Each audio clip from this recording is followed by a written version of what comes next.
Narito na ang mga balita mula sa GMA Integrated News.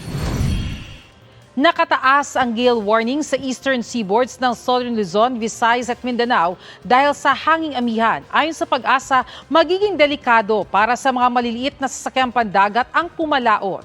Pinag-iingat naman sa biyahe ang malalaking barko. Amihan din at shear line ang inaasang magpapaulan sa ilang bahagi ng bansa bukas. Ilang barangay sa Quezon City na sineserbisyohan ng Maynilad mawawala ng tubig dahil sa maintenance activity simula bukas ng gabi. Protest caravan ikakasa ng grupong Piston at Manibela sa Martes.